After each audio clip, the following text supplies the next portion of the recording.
PM Modi की बड़ी सौगात, सरकार देगी युवाओं को बोनस, नौकरी करने वालों की अब होगी मौज। बीते दिनों एक ऐसी खबर आई जिससे देश के करोड़ों युवाओं में अब खुशी की लहर, क्योंकि पीएम नरेंद्र मोदी के नेतृत्व में केंद्रीय मंत्रिमंडल ने एक ऐसी योजना को मंजूरी दी जिसके तहत देश के युवाओं की चांदी ही चांदी होने वाली है। पीएम मोदी ने युवाओं के लिए बड़ा कदम उठाते हुए ELI योजना यानी एम्प्लॉयमेंट लिंक इंसेंटिव स्कीम को मंजूरी दी है। अब ये स्कीम क्या है, इसके फायदे क्या हैं, इसके तहत कितनी राशि आपके खाते में आएगी, कब तक ये योजना लागू होगी, चलिए सब कुछ आपको विस्तार से समझाते हैं। मोदी सरकार ने पिछले बजट में युवाओं के लिए प्रोत्साहन योजना का ऐलान किया था। रोजगार से जुड़ी इस प्रोत्साहन योजना के अंतर्गत सरकार ने उन युवाओं को पैसे देने का ऐलान किया था जो पहली बार नौकरी करने जा रहे हैं। पहली बार नौकरी करने वाले युवाओं को केंद्र सरकार की ओर से 15,000 रुपए सैलरी से अलग देने की घोषणा की गई थी। अब इस योजना को कैबिनेट ने मंजूरी दे दी है। ये योजना पीएम मोदी के 5 योजनाओं के उस पैकेज का हिस्सा है जिसके तहत कुल 4.1 करोड़ युवाओं को रोजगार, कौशल विकास व और सुविधाएं मुहैया कराना है। इस योजना के लिए कुल बजट 2 लाख करोड़ रुपए रखा गया है। ELI योजना के तहत करीब 1.92 करोड़ युवाओं को एक महीने की सैलरी सरकार अपनी ओर से देने वाली है। इस योजना के लिए केंद्र सरकार ने 99,446 का बजट रखा है। इस प्रोत्साहन योजना के तहत पहली बार नौकरी करने वाले युवाओं को केंद्र सरकार अपनी ओर से 15,000 रुपए देने वाली है, जैसे कि मैंने अभी बताया था। अब इस खबर से जाहिर तौर पर देश के हर युवा के चेहरे पर मुस्कान है, खासकर उन युवा के जो पहली बार नौकरी का अनुभव करने वाले हैं।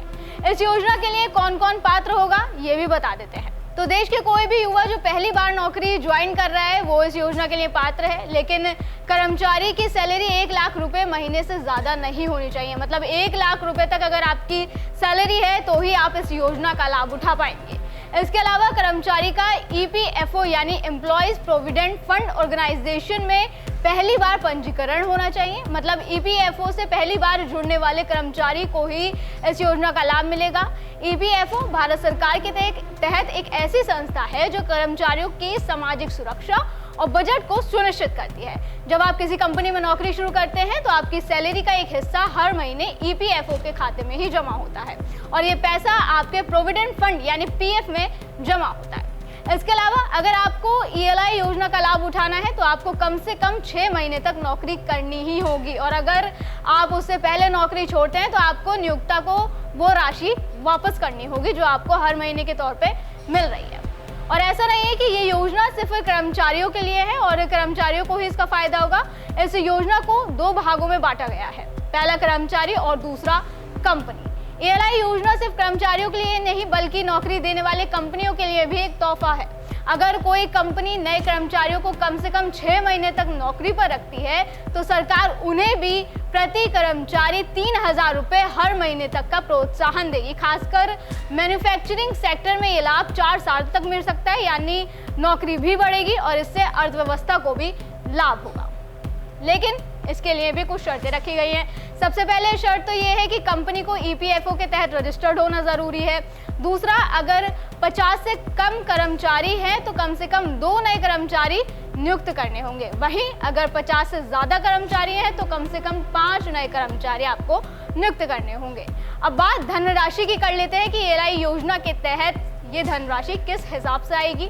तो ये धनराशि आपके खाते में 2 किश्तों में आएगी। पहली किश्त 6 महीने की नौकरी करने के बाद मिलेगी, दूसरी किश्त 12 महीने पूरे होने और वित्तीय साक्षरता कार्यक्रम के पूरा करने के बाद मिलेगी। इसमें से कुछ पैसा PF खाते में जाएगा जिसके बाद ये आप निकाल सकते हैं। ये धनराशि डायरेक्ट बेनिफिट ट्रांसफर यानी DBT के माध्यम से आधार ब्रिज पेमेंट सिस्टम यानी ABPS के जरिए कर्मचारी के पैन और आधार से लिंक्ड बैंक खाते में आएंगे। इसलिए ये जरूरी है कि आपका खाता पैन और आधार से लिंक होना चाहिए, वरना आपके खाते में पैसे नहीं आने वाले। इसके लिए आपको EPF खाता खुलवाना होगा और इस योजना के तहत जैसे ही आपका EPF खाता खुलेगा वैसे ही आप इस योजना के लिए पात्र हो जाएंगे। फिर आपको अलग से कोई फॉर्म वगैरह भरने की जरूरत नहीं पड़ेगी और किसी भी झंझट का सामना नहीं करना पड़ेगा। बस आपके पास जरूरी डॉक्यूमेंट जैसे कंपनी का ज्वाइनिंग लेटर, EPFO का UN नंबर, आधार कार्ड और आधार कार्ड से लिंक्ड अकाउंट की पासबुक जरूर होनी चाहिए। और अगर आप ELI योजना की इन शर्तों को पूरा करेंगे तभी आप इस योजना का लाभ उठा सकते हैं। हर कोई इसका लाभ नहीं उठा सकता। 1 अगस्त 2025 से ये योजना लागू हो जाएगी, जिसके बाद आप इसका फायदा उठा पाएंगे, जो 31 जुलाई 2027 तक लागू रहेगी। दरअसल मोदी सरकार का लक्ष्य है कि अगले 2 साल में 3.5 करोड़ नौकरियां पैदा की जाएं, जिसमें 1.92 करोड़ पहली बार नौकरी करने वाले युवा शामिल होंगे। इसके लिए सरकार ने 1.7 लाख करोड़ रुपए का बजट रखा है। इसमें मैन्युफैक्चरिंग सेक्टर पर विशेष ध्यान दिया गया है, जैसे कि अभी बताया था, जो भारत के GDP में 17% योगदान देता है। साथ ही 4.1 करोड़ युवाओं को रोजगार और कौशल विकास के अवसर भी प्रदान करना है। ये योजना न सिर्फ आपके करियर को बूस्ट देगी, बल्कि देश को आत्मनिर्भर भारत की राह पर और मजबूत करेगी। वहीं ELI योजना है आपके सपनों को भी हकीकत में बदलने का एक सुनहरा मौका। आपका ELI योजना के बारे में और मोदी सरकार के इस कदम के बारे में क्या कहना है, हमें कमेंट करके जरूर बताएं। आज की वीडियो में बस इतना ही। अगली बार फिर होगी मुलाकात। आप देखते रहें DNP इंडिया, हर खबर भरोसे के साथ।